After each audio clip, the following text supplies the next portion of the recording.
You can listen to The Professional Left wherever you get your podcasts, on Netroots Radio, or at our website, proleftpod.com, where you can also contribute to this podcast.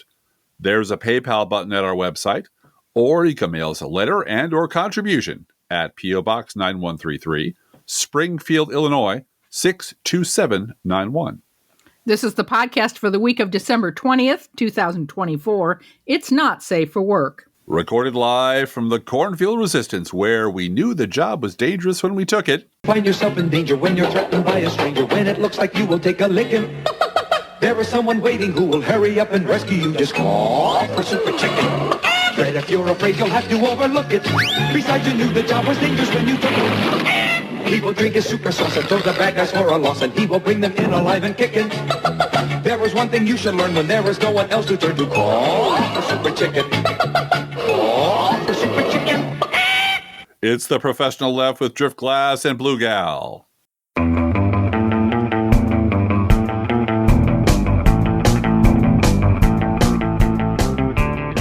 Hey, And Bluegal. merry, happy everything to everyone listening. We love you. Yeah. This will be our last podcast until after, that Jesus made up birthday, which is not on the calendar on December 25th. But unlike David Axelrod, we're not retiring to spend more time with David Axelrod's family.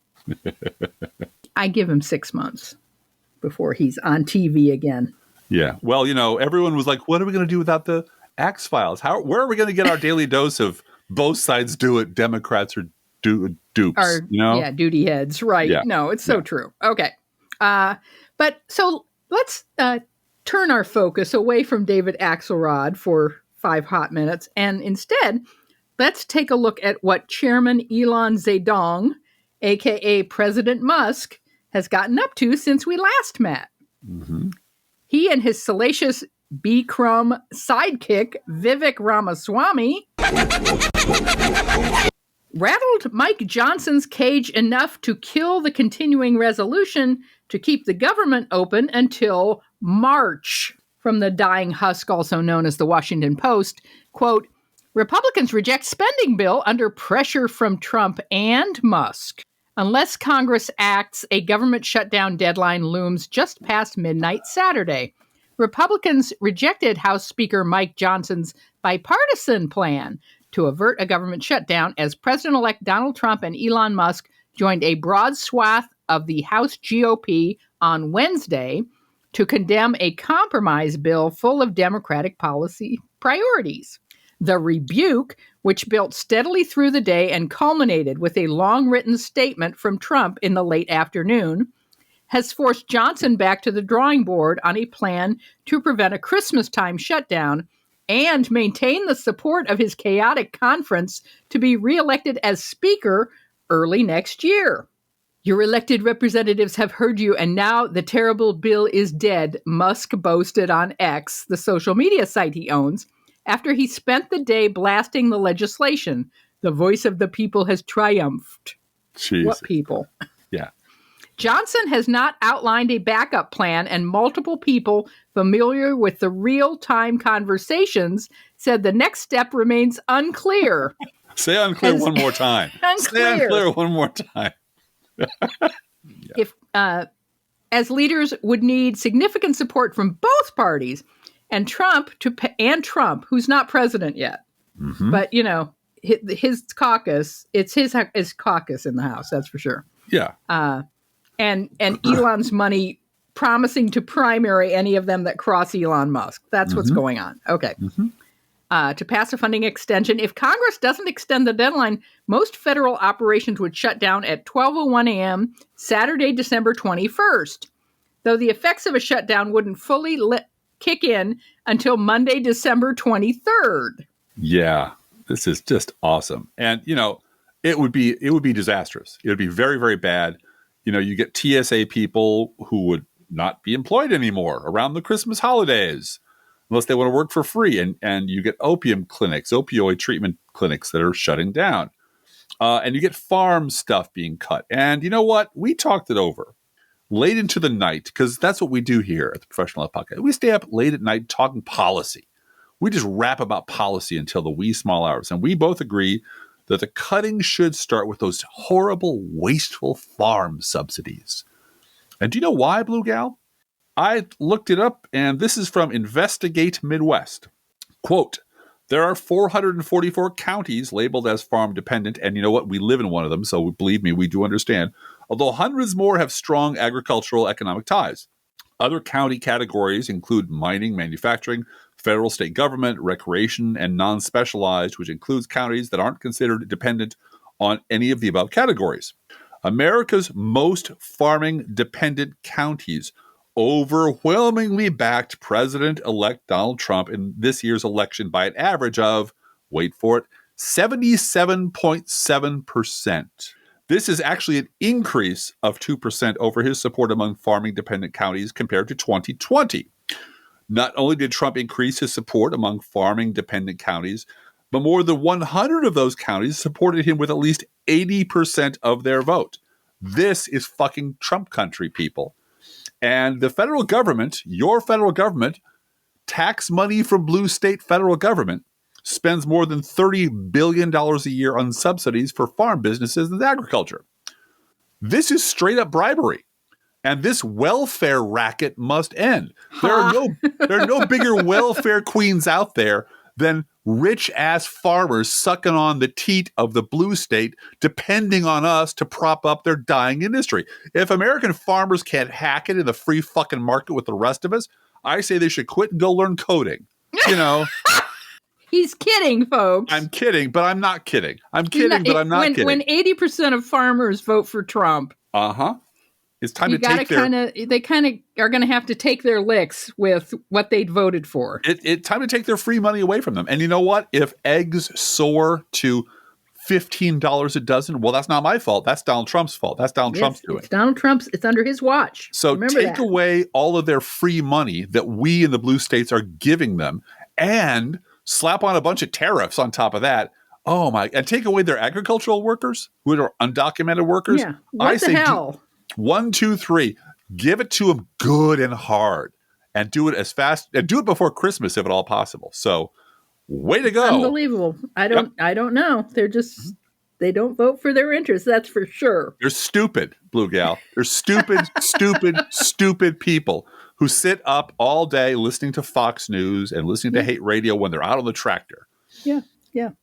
Anyway. Two items from the Desperate and Dying CNN are right in our wheelhouse, Driftglass. Yes, indeed. First of all, this from veteran editor Noah Schachtman, who says the movement in media C-suite to get right with Donald Trump, or at least be a little less antagonistic, will fail badly. Mm-hmm. There's no evidence that moving to a both-sidesy middle will bring in new readers.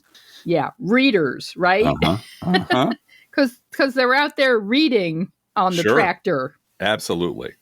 And plenty of evidence that it won't. Yeah, like, giving Hugh Hewitt his own morning show on MSNBC, or Greta Van Susteren and her show on MSNBC, or trying to haul in Michael Savage when Keith Olbermann is doing it. It doesn't fucking work, but they don't understand that. This is the other quote that caught our attention. And I said on Blue Sky yesterday, if your only value is shareholder value, you deserve to have it all be gone in a wink. Oh, yeah, absolutely. Because if your only value is shareholder value and you make widgets, I understand that. Yes, right. But if you're running putatively running a news organization, and you decide, you know what, we need to find a nice midpoint between the fascists and the anti-fascists. That's why, because shareholder value for our corporation. Well, the right wing is already wholly owned by Fox and OAN. They think Fox is too far left over on the right. Yes, they do. And CNN is over there with its 22 viewers desperately trying to be in the middle. And that is a place, we've told you this before on this podcast. You all know this. Burn down the center and the right will collapse. Yep. It's this fake center. It's this fake centrist nonsense that keeps the ball rolling. This is the other thing that got our attention. Quote, Spinco boss Mark Lazarus would, quote, like MSNBC to be on better terms with Republicans while still retaining its core progressive identity. Oliver Darcy reported last night. And let's explain that Spinco is the subsidiary to which Comcast is cutting off their cable business, including MSNBC and the Golf Channel, Right. and a couple other places. They're cutting that off, and they're calling it, because they have no imagination, they're just calling it Spinco. Uh-huh. As opposed to Sit On It and Spinco. Yeah, no. So the boss there wants MSNBC to be on better terms with Republicans, as if, they don't have the entire Nicole Wallace cavalcade of Republicans on their network already. Those are the wrong sorts of Republicans. I see. Yeah. But at the same time, retain its core progressive identity. No, that the soul has left the body a long time ago. As I said, again, on Blue Sky. Bye-bye. Bye-bye. Bye-bye now. Now, because you and I have both worked for bosses like this asshole. Oh, yes. Ones that either want one impossible thing or two diametrically opposed things at the same time. And then suddenly you wake up one day and that's your job now to make that happen. Make it happen. Make it tall and short at the same time.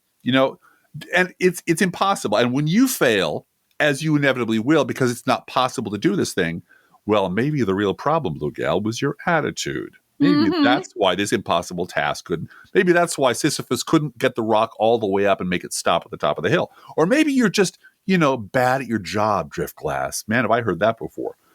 And then you're fired. And in my experience, these sorts of incompetent suck-ups and parasites are always put in senior management positions based on promising to deliver something which cannot be delivered. I worked for this very stupid woman named Susan. And Susan had promised to deliver a completely up and running client service system on the mainframe computer at an insurance company in 6 months. Up, running, converted, ready to go at an insurance company that I worked for. The user group that had purchased this same software included gigantic companies like Allstate and Cigna. We were a little company. We had like 9 programmers working on this thing. They had 50. Well, they said, oh no, this is going to take a minimum of 2 years. Absolutely no way you can get this done in 6 months. So she promised to get it done in 6 months. And guess what? It didn't get done in 6 months. So she sidelined the other stupid woman who had promised to do this because that's how she kept her job. And then basically opened the door and said, okay, who wants this job now? And she interviewed a friend of mine and she said, can you do it in 6 months? He said, no, it can't be done. She goes, thank you. Interview over. All she wanted was someone to come in the door and tell her that then lie to her. Mm-hmm. And she got someone, and that company doesn't exist anymore for a whole bunch of reasons. Mm-hmm. But it's because they promised something to some higher up that they can't possibly deliver. So they get in based on personal contacts or who they're fucking. And once they're in, those people are never allowed to fail. Because if they fail, that would reflect badly on the judgment of the higher ups. So the assholes never get fired. So after the inevitable failure, they go looking for scapegoats, and they always find them. And as a former scapegoat at a couple of jobs, I know what I'm talking about.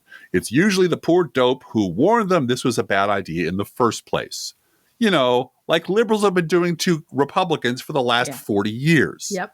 We're always the bad guys because we were always the ones who were right all along.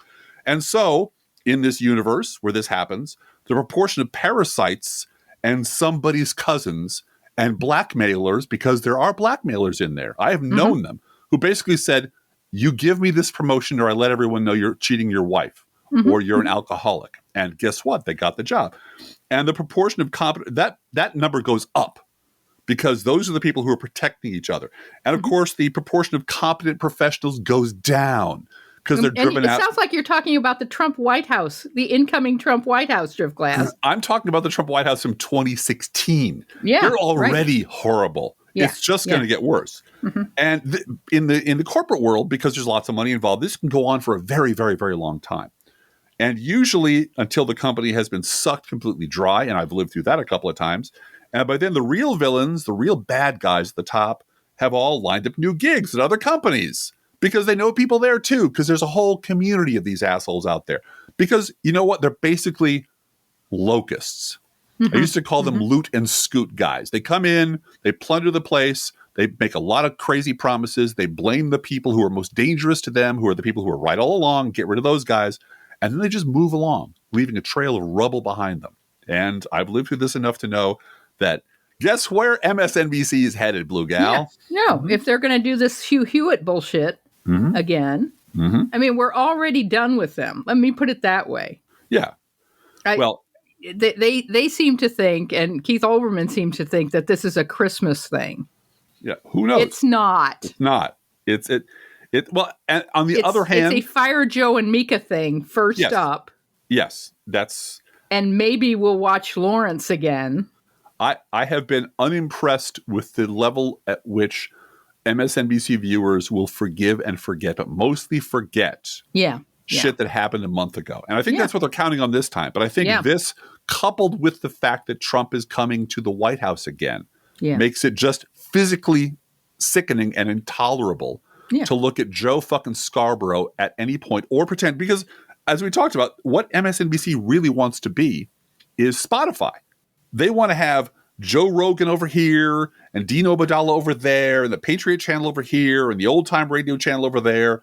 And you as the audience just pick whatever voice you want to hear.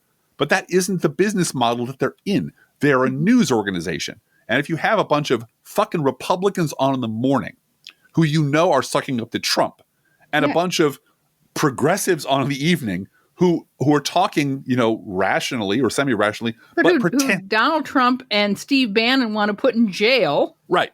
But who, as part of their NDA, their corporate agreement, never mentioned the fact that in the morning, the bad people, it's like digging a hole in the morning and filling it up at night. Right. What the fuck? Right. Why are you doing this? Well, because we want both audiences. We want everybody. And in the end, you get nobody but a bunch of people who don't fucking know any better. So, Right. Speaking of not knowing any better, Driftglass, newsflash, Tom Friedman is still a joke and a very common, well-run, over and over, told the same joke over and over joke. This is an actual New York fucking Times headline, quote, how Elon Musk and Taylor Swift can resolve U.S.-China relations. Yeah. Now, would you care to guess what the first sentence of this Tom Friedman column is? And it's not a cab driver. I was surprised. I guessed cab driver. But it's not. It's China jobs and the internet. Yes. Quote, I just spent a week in Beijing and Shanghai meeting with Chinese officials, economists, and entrepreneurs. That's right. And I think he misspelled propagandists. I think he did too. And this is his, and he's been at the New York Times for 30 years. And he's been on the Pulitzer Committee for 30 years. He's been off and on the Pulitzer Committee. Off and on, doing all that. Yeah. And you all know that Tom Friedman's a billionaire, right? Everyone knows this, right? Right. And the only time anyone's ever called him out on his desire to cut Social Security as a billionaire, he got really mad at them on the radio and basically said, we don't talk about that sort of thing. Yeah. This was in Australia. Yeah. Where they don't fear retribution from little man Tom. Yeah. I personally did not read far enough down to find out how many Friedman brand cab drivers are on hand at just the right moment to feed him just the right quote, because there almost always is. At this point, it's a joke. Mm-hmm. It's a Friedman joke because he always finds someone out there to give him exactly the quote he needs for the article he'd already planned to write anyway. But speaking of out-of-touch elite pundits who work for the New York Times, Bluegal, Bret Stephens announced in the op-ed page this week that he is done with the Never Trumpers. Done with them. He's done with them. Because they're a bunch of elitist, smug, smarmy assholes who are wrong about everything and overreacted and blah, blah, blah. And you know what? Over at the Bulwark, that treehouse full of Never Trumpers is done with Bret Stephens, Bluegal. They're done with him. And the whole thing is just too damn funny. I just found the whole thing just funny. And I'm looking for funny these days. And thank God for these people providing it to me. Because like his New York Times colleague, David Brooks, Bret Stephens has sort of organized his professional life around making sure he never has to be within shouting distance of actual MAGA bigots and imbeciles. He can just make shit up about who these people are, and no one's going to check him with the New York Times because, hey, it's the New York fucking Times. And yet, to try to save his own ass, he has written an entire column about how Never Trumpers had overreacted and how Trump really wasn't that bad after all, and how voters felt compelled to vote for Trump because Never Trumpers was just so damn smug and elitist and condescending, and how those voters are both angry and patriotic. Now, Stevens is doing what most of the legacy media is doing now, frantically manufacturing excuses why the fascists shouldn't cast him down with the feminists and the liberals and the sodomites. I'll pull you out of that one bunk Hilton and cast you down with the sodomites. And the Bulwark crew jumped all over this because, to be honest, Stevens is just flat wrong about everything, as he almost always is. But no one cares because it's the New York Times. And number two, no one in journalism is as smug and elitist and as condescending as Brett fucking Stevens. Yeah, and Noah Rothman gives him a little bit of a run for his money, but in the smug department. But otherwise, no. But Noah Rothman doesn't have an op-ed column at the New York Times. Usually not, no. Noah Rothman doesn't have his ex-wife have a New York Times column as well. It really is just so fucking insular and incestuous and stupid. Number three, the idea that Cletus, the slack-jawed yokel down in Sisterfuck, Arkansas, was, on the fence about Kamala Harris or Donald Trump, didn't really know which way he was going to go until he read Bill Kristol's newsletter. That notion is just too ludicrous for words, but apparently not too ludicrous for the op-ed page of the New York fucking Times. But I got to say, what really elevates this to pure hilarity is the fact that this really is just a private slap fight between very privileged white people who, at best, represent a fraction of 1% of the opinions of the actual voting public. Everyone involved here is hilariously out of touch with what goes on out here in the real world, in those farm counties, out where we live. But it becomes news because all of these fucking never-Trumpers are wildly overrepresented in the media. Yep. Now, from the New York Times to the Bulwark, never-Trumpers keep their titles by being very, very careful never to step into the ring with actual liberals who bring actual receipts to the fight. He's just another fighter. No, he ain't just another fighter.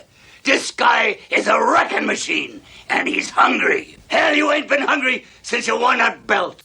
Turns out we are going to get to see the House Ethics Committee report on Matt Gaetz after all, Driftglass. It's an awesome Christmas, Bluegal. It's going to be an awesome Christmas.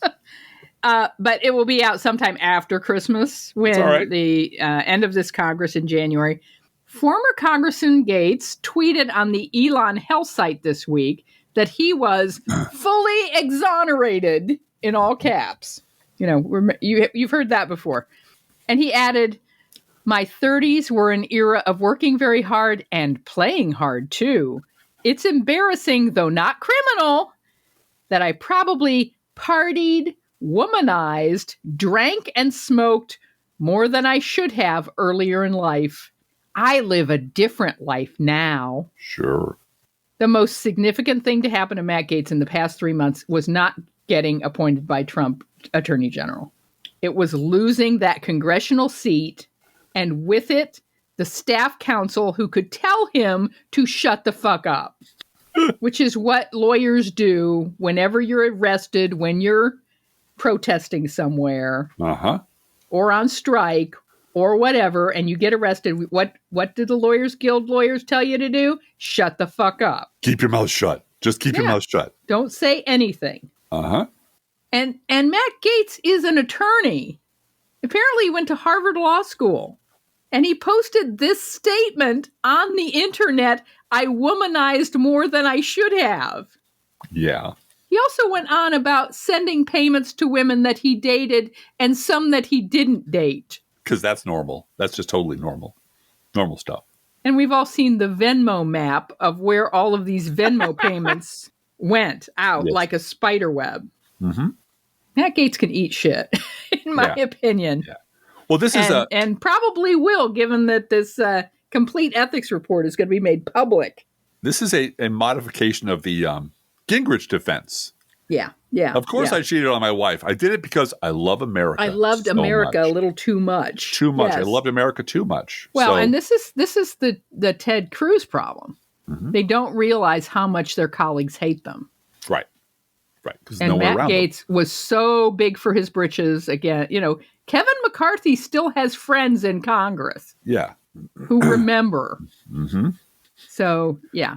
Tell them Kevin McCarthy says hello. Sends his regards. Yes, Yeah. Exactly. Exactly. Now, I feel obliged at this moment because we both had a shared moment earlier this week to mention a guy named Keith Olbermann, who has a very fine podcast. Nothing against this podcast. It's funny. It's informative. It's a liberal podcast, and we both listen to it, and we enjoy most of it.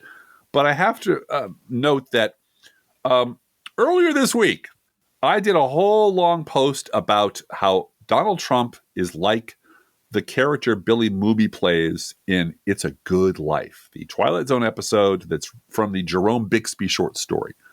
And it still haunts me. It does. It's this kid with super kinetic powers to move people into cornfields. Yeah. And it's terrifying. He can turn them into anything. He's omnipotent. And he can read your mind. So he knows when you're thinking bad thoughts about him. Mm-hmm. And it's a really good story. And it's, I think, Billy Moody's first time on television. I think it was his first role before he went on to Lost in Space. Mm-hmm. And then after that, he went on to Babylon 5. So he's had a long career doing this. But it's a classic science fiction short story that Rod Serling turned into, or the scriptwriter turned into, a Twilight Zone episode that's always in the top 5. I did a Photoshop taken from a cell from the movie. There's Donald Trump sitting there smiling like a lunatic, and there's George Stephanopoulos, and there's Joe Scarborough behind him, just clapping and looking horrified at what this kid is doing to them. Mm-hmm. And I wrote a whole post about it, and I posted it, and I went to bed. And what you said to me was like, "You did a good rape, Donald. Yes, that was really good. That was good. It's good what you did there with those crimes, Donald. Really good. And tomorrow's going to be a really good day. Really good." And so I did a post, I did a thing, I put effort and time into it. I thought about it very carefully. I went to bed, sleeping the sleep of the innocents. And then I woke up the next day. My wife and I fired up that Olbermann thing on the Victrola. And we both went, what? Because then halfway through, he says, you know who Trump reminds me of? That kid in that Twilight Zone episode. You know the one where he was in the cornfield? Yeah. And I thought, okay, literally 12 hours after I wrote this, Olbermann drops his podcast, and this is part of it. And I have to ask you, Mr. Spock, what are the odds that this is a coincidence? I've never computed them, Captain. Well, they're astronomical, believe me. And that's all I had to say about that. It would have been nice to have a hat tip next time, Keith. Sure. Or money, you know? You always say that, and that never happens. Well, I wrote a post following that up saying, you know, imitation is the sincerest form of flattery, so I guess I'm really flattered. But you know what? The more sincere form of flattery is money. And that's a Robert Heinlein quote. And you know who likes to be flattered? Women. And you know who else? Men. So, you know, every now and then. Anyway. You know, Driftglass could get Venmo. Sure. Sure I could. Sure. Just send cash. Cash is great. Let's do a news roundup, Driftglass. The cornfield resistance persists. Mm-hmm. We just have one national news story today from the Wall Street Journal. Judge broke rules by criticizing Justice Alito during flag flap. Investigation concludes it was an ethics violation to question the ethics of a Supreme Court justice. Jesus. Amid collapsing public confidence in U.S. courts, a federal judge has been found culpable of misconduct. The offense, questioning the ethics of a Supreme Court justice. Think about that for a minute. When you think about these particularly specifically two bozos on the court, Clarence Thomas and Alito. And then think about Franz Kafka writing. Exactly. Yeah. U.S. District Judge Michael Ponzor published an essay in the New York Times. That's the problem there. That's right. With his name on it. Arguing that the display of flags associated with President-elect Donald Trump's MAGA movement at Justice Samuel Alito's Virginia and New Jersey homes was a breach of public trust. The piece was unusual because judges don't typically offer personal criticisms of a colleague in public. Mm-hmm. Yeah. So don't be questioning. We're getting back to the days of the French Revolution and the American Revolution where these kind of criticisms are going to be published anonymously.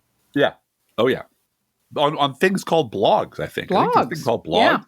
Yeah. Speaking of blogs and bloggers, this is a snippet from Digby, the redoubtable Digby over at Hullabaloo, and it's about our Illinois governor. So I feel touched. Love him. Love him.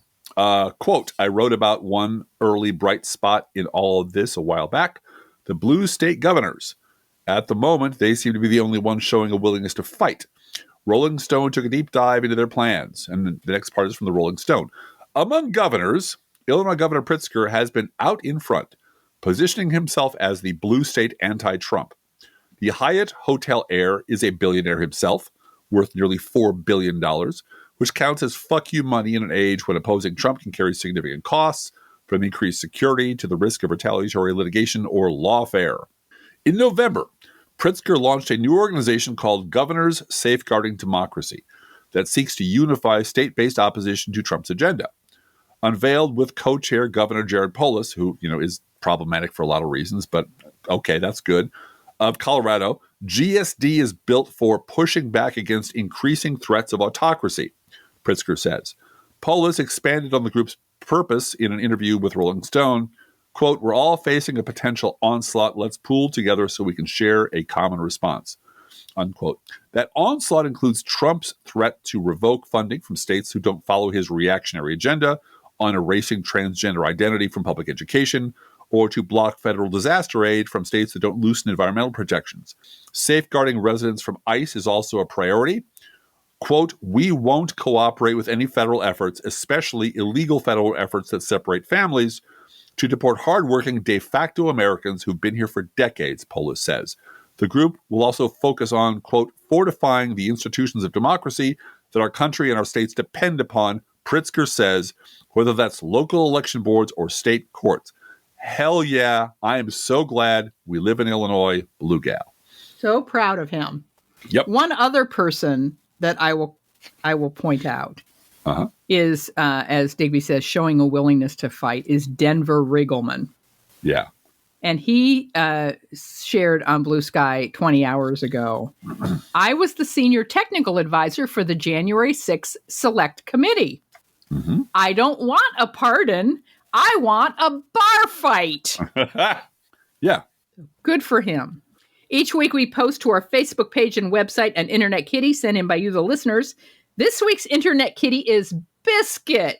Biscuit. Oh, so adorable. This is a very appropriate seasonal photo of Biscuit stuck in a Christmas tree. Mm-hmm. He got stuck deep inside the Christmas tree, but it was an accident. It was an accident. And of course, Biscuit eats freshly poured cat food, our fake sponsor. Whether you serve Pet Store Perfection or Dollar Store Dreck, your cat will sit on the kitchen floor and demand that the food they eat is only freshly poured. Freshly poured, freshly poured. Oh, my Lord, it's freshly poured. And you can visit Biscuit stuck in the Christmas tree at our Facebook page or website, proleftpod.com. And you can send your Internet Kitty, dog, or other pet to us at our email address, proleftpodcast@gmail.com, where you can also write to both of us. Please feel free to write to us. We love hearing from you. We have received our Christmas cards that will be sent out in the next week to 10 days. So if you would like one, please send a Christmas card to us. Our address is in the show notes for this episode. It's also at our website, proleftpod.com. Although it was kind of an adventure finding a postcard stamps. Oh, at this time of year, yes. Yeah. It was, you had to go to more than one post office to find those. I did. And we only have 3 in here in this town, so Yeah. Be aware that if you write to us at any of our addresses, we reserve the right to read your email or U.S. Postal Service. Go Postal Unions. And we are thinking about you, Canadian Postal Unions. We heard from one listener in Canada who said the government forced them back to work for the holidays, which apparently they've done before. So this is unfortunate, but we're thinking of you, Canadian Postal Unions, and U.S. Postal Unions. Fire to joy. And we reserve the right to read your letter on the air unless you say otherwise. Do not forget our gourmet coffee guidelines. If you can afford, buy an espresso-based beverage for yourself. Buy one for us. This is not charity. This is our job. Even around Christmas time, this is still our job, and we're going to be here for a good long time. If you can spare $5 a month, please spare $5 bucks a month or more if you can at patreon.com/proleftpod. Another thing you can do that will help us immensely, that has helped us immensely, is sharing our show on social media. If you love this podcast, please get someone else to listen to. Sneak up to them on Christmas morning and tell them, if you want to stay on the nice list, Santa said, listen to the fucking podcast, kid. And thank you for doing that. Hey, Driftglass, how are the Internet Kitties doing this week? Well, today, Bluegal, the Internet Kitties have turned the microphone over to me so I can fulfill my promise to read you all a Mike Royko column from Chicago about time travel, after which we will play you out with Cher and Captain Kangaroo singing Frosty the Snowman. So, happy, merry everyone. Gather round, kids. This is from February 20th, 1972. Mike Royko's column entitled, A Red Hater Gets a Shock. A scientist friend of mine has a time machine, and we sometimes take trips. Yesterday, while drifting backwards in time, we decided to buy a few nostalgic phonograph records, so we stopped in the year 1950. As we stepped from the machine, a young man jumped back and stammered, "Who are you, Russian invaders?" We hurriedly identified ourselves and told him about the time machine. Intrigued, he asked us what things are like in 1972. "I wouldn't know where to start," I said. "Everything is so different." "Then tell me about politics," he said. "That's my chosen career." We sat down and I tried to fill him in. To begin with, the president has just returned from a trip to China. The man clapped his hands. "Wonderful! Then Chiang Kai-shek has finally driven the communists out. I knew he would do it." I'm afraid not. The fact is, China is 100% communist. He looked puzzled. Then what was the president doing there? "Oh, eating, drinking, seeing the sights, talking to leaders." "Drinking," the man said. "Sure, he drank a toast to China." "What in the hell for?" As a matter of fact, he even quoted from the Little Red Book of Wise Sayings of Mao Zedong in his toast. The man sat still for a moment and said, "What else did he do?" "Oh, there was so much. They had a big banquet, and the president went around to the most of the communist leaders and generals and clinked glasses with them." The man's face was growing pale. "Let me see. Oh, yes, he went to the Chinese ballet. The plot was about how brave communists overcome the cruel capitalists." The man cried out, "I hope he walked out on it." As a matter of fact, he told Zhou Enlai that he had never seen a finer ballet. He liked it as much as the Chinese orchestra. Orchestra? Yes, during the banquet, Chinese musicians played some old American tunes, and the president said he had never heard our music played better. "That's treason," the man cried. "Hasn't he ever heard of Guy Lombardo?" After he calmed down, we resumed. There was also a trip to the Great Wall of China. The president liked that. He said it was a great wall. The man shook his head slowly. And his wife had a great time. She especially liked Chow. She said he's a real charmer and has a delightful sense of humor, and is a man who knows the world. The president seemed to like Chow too, helped him on with his coat once. The man's eyes began to roll in his head. So we paused to revive him. "Anything else?" he finally gasped. "If I remember right, the president looked at some pictures of Trotsky and Marx, or maybe it was Lenin." "I hope," the man said, "that he said what godless monsters they were." "No, if I remember correctly, he said they were great philosophers." We wrapped the man in blankets and took him to the other precautions against shock. Then I went on. Naturally, the main purpose of the trip was to sit down and talk things over. You know, the diplomatic give and take. "What did they give us?" he said. "2 pandas." He shook his head weakly. "And what did we give them?" 2 musk ox and Taiwan." "Taiwan?" he gasped. "Possibly. We said we'd take our troops out and sort of said we'd mind our own business." A large tear ran down the man's nose. He put his face in his hands and said, "That's everything I've ever done is wasted. My dedicated service on the House Un-American Activities Committee, my wonderful bill to register commie front organizations with the government, all wasted. My fearless election campaigns against those who are soft on communism, my battles against those pinkos who got their training in Dean Acheson's College of Cowardly Communist Containment. That's all wasted. Not to even mention my fearless attacks on the Truman Atchison gang's toleration and defense of communism in high places. All these fine phrases wasted. His voice cracked. My entire career, all aimed at saving our country from internal and external communists, a waste. He was so crushed, I had to reassure him. Believe me, I said, it isn't a waste. But you said, I stopped him. It wouldn't be right to tell you everything, but I'll tell you this much. You will be very big on the political scene in 1972. The color returned to his cheeks. How big? Real big. In fact, when we left, you were considered the heavy favorite in the presidential election. He sprang to his feet and pumped our hands while shouting, then all is not lost for our nation.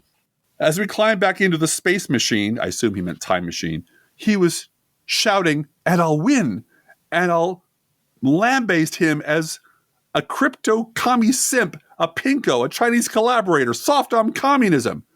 And he had both arms in the air, making V's with his fingers. The End, by Mike Royko. Do we all know who that politician is? Yeah, I think I do. Is it Richard Milhous Nixon? It's Richard Milhous fucking Nixon. Boys and girls, Merry Christmas. And now, Nixon in China. Cher and Captain Kangaroo for your listening pleasure. The snowman was a jolly happy soul with a corncob pipe and a button nose and 2 eyes made out of gold. The snowman had to hurry on his way, but he waved goodbye, saying, "Don't you cry, I'll be back again someday." Let's think about living. Think about living. Let's think about loving. Think about loving. Let's think about the hooping and the hopping and the popping and the lovey-dovey. Lovey-dovey-dovey. Let's forget about the whining and the crying, the shooting and the dying, and the fellow with a switchblade knife. Let's think about living. Let's think about life. The Professional Left podcast is recorded under a Creative Commons license. Copyright 2024-25, GGBG Productions.